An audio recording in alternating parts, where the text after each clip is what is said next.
go!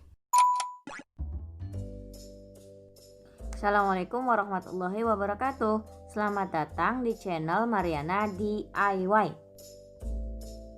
Pada video kali ini kita akan belajar tentang ide pokok, kalimat utama, dan kalimat pengembang. Sebelum mulai, jangan lupa di subscribe dulu ya. Ayo kita mulai.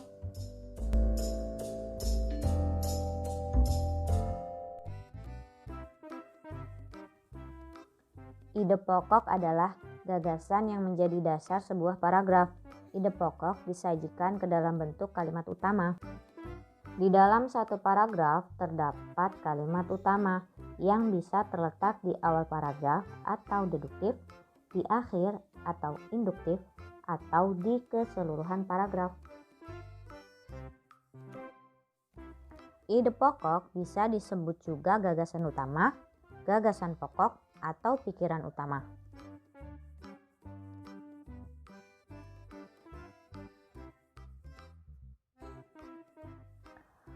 Fungsi dari ide pokok adalah memberikan penjelasan dari inti suatu bacaan atau paragraf sehingga pembaca dapat dengan mudah memahami paragraf tersebut. Ide pokok terdapat pada kalimat utama, sehingga dapat dikatakan kalimat utama adalah kalimat di mana terdapat ide pokok berada. Kalimat utama berfungsi untuk membantu pembaca dalam menemukan inti informasi dari sebuah paragraf.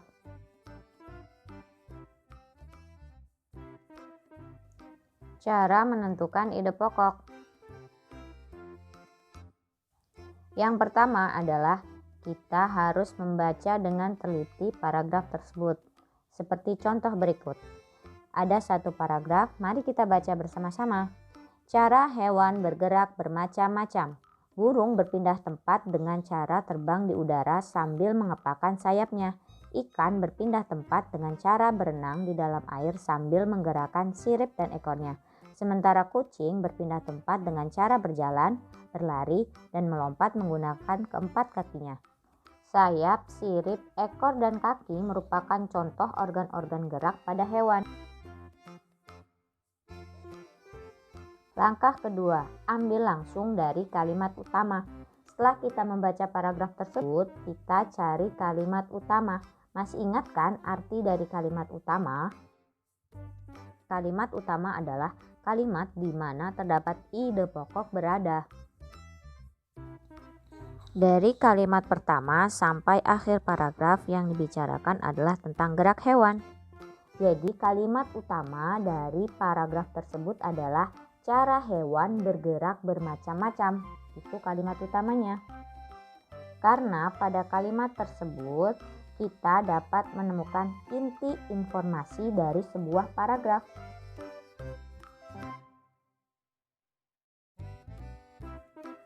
Dari kalimat utama tersebut bisa langsung kita jadikan ide pokok. Ide pokoknya adalah sama seperti kalimat utama.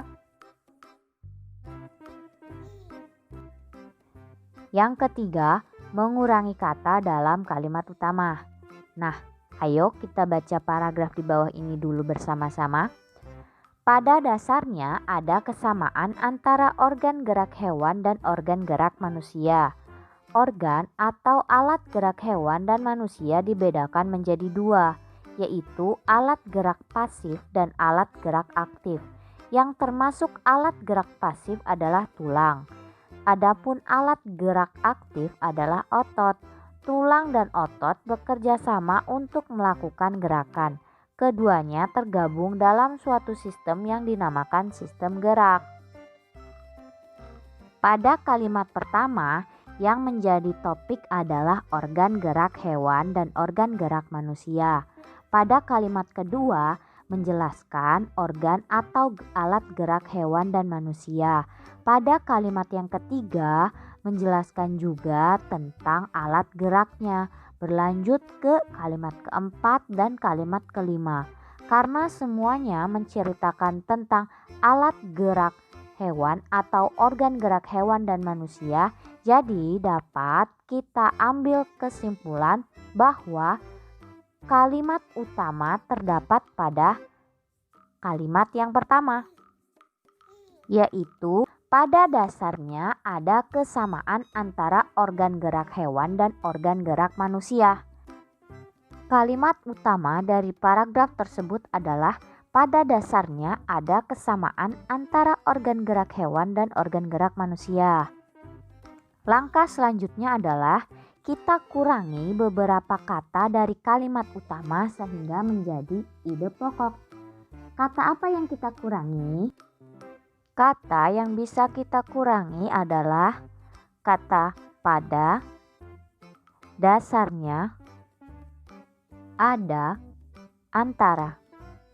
Setelah kita mengurangi kata-kata tersebut, dapat kita tulis ide pokoknya adalah persamaan organ gerak hewan dan manusia.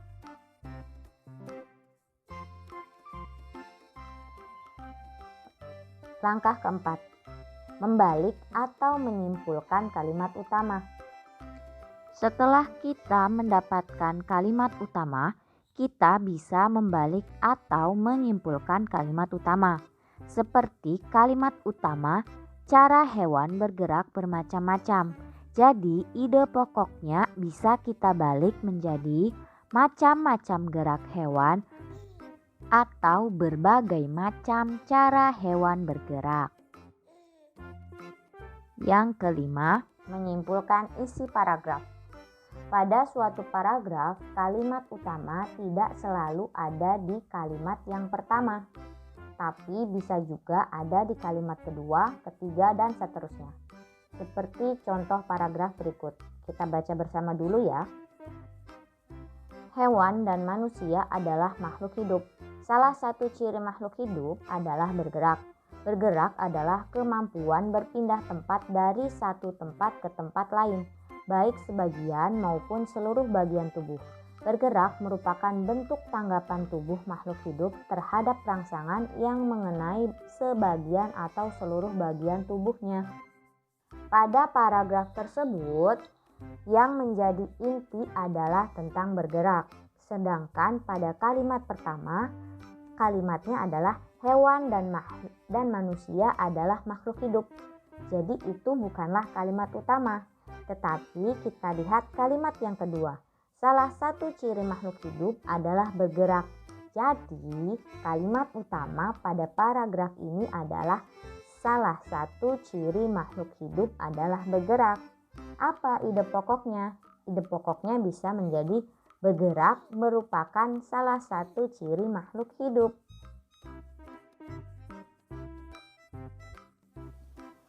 Dari paragraf tersebut kita sudah mendapatkan ide pokoknya, yaitu terdapat di kalimat utama. Selanjutnya kita harus mencari kalimat pengembang. Apa itu kalimat pengembang? Kalimat pengembang adalah kalimat pendukung yang menjelaskan ide pokok. Jadi selain satu kalimat utama itu, kalimat yang lain kita anggap sebagai kalimat pengembang. Apa saja kalimat pengembangnya? Hewan dan manusia adalah makhluk hidup.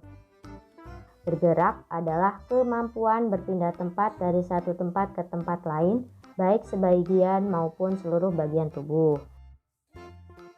Bergerak merupakan bentuk tanggapan tubuh makhluk hidup terhadap rangsangan yang mengenai sebagian atau seluruh bagian tubuhnya.